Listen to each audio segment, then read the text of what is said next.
أهلا يا أصحاب، أتمنى أن تكونوا على خير.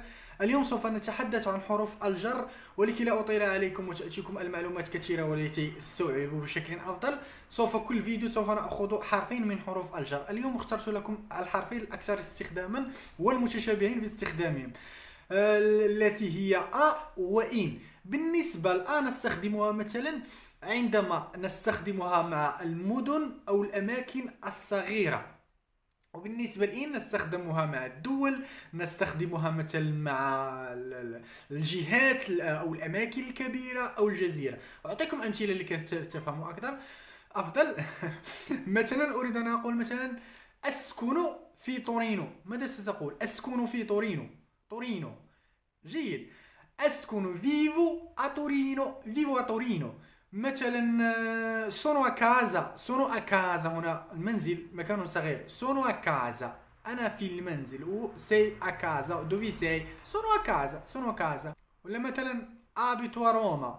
abito a Roma. abito a Roma. أو مثلا vivo كما تريدون، يعني المهم المكان الصغير. مثلا كوزا فاراي ستاسيرا. كوزا فاراي ستاسيرا مثلا تقول ريستو. ريستو a casa. ريستو a casa وريستيرو على حسب. ريستو كما قلت لكم سابقا انك حتى الحاضر يمكن ان تستخدمه في المستقبل القريب. ريستو a casa. ريستو a casa. وبالنسبة لإن نستخدمها كما قلنا مع الدول، مثلا فيفو إن إيطاليا. توقف قليلا لو سمحت أو سمحتي، هل تمانع أن تضع لايك وتعليق ولو بنقطة؟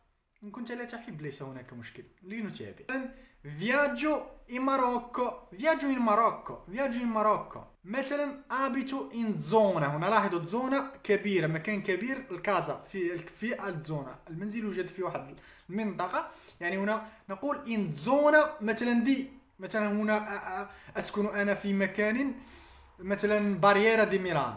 أو مثلا أسكن في جزيرة مثلا مدغشقر. مثلا أبيتو إن مدغشقر. وهنا حالة تستخدم بعض الكلمات التي تنتهي بيا، مثلا فارماتشية. ماتشيليريا. ماتشيليريا. بانيتيريا. بانيتيريا تنتهي بأ تستخدم إن. ستو انتراندو. جيرونديونا فيديو مهم جدا حاولوا تشاهدوه. ستو انتراندو إن فارماتشية. ستو انتراندو الآن أدخل هذه اللحظة.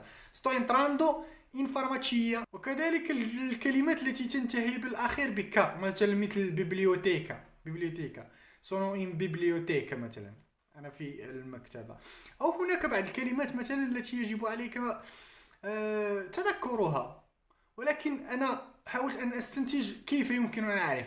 يعني تقوم يا إما بحركة تكون فيها حركة، ماشي مثلا كما أقول مثلا ريستو كازا أبقى، يعني ليست هناك حركة في الفعل الذي ستقوم به، يعني الأفعال التي فيها حركة. أعطيكم مثال، مثلا فادو هنا أذهب، يعني هناك حركة ذهب. فادو مثلا إن باليسترا. فادو إن باليسترا ولا فادو إن بيشينا. فادو إن بيشينا. هذه أماكن رغم أنها ليست كبيرة جدا نستخدم فيها إن. ولا مثلا ألينو. ألينو إن باليسترا. ألينو هنا أتمرن، يعني حركة في ذلك الفعل. ذلك الفعل فيها حركة. فهمتموني؟ المهم هذا ما كان في هذا الفيديو. حاولوا أن تشتركوا وتفعلوا الجرس، بالضرورة أن تفعلوا الجرس حتى يظهر لكم أسود لكي تتابعوا مع هذه السلسلة حتى تتقنوا حروف الجر. أتمنى أن أراكم على خير.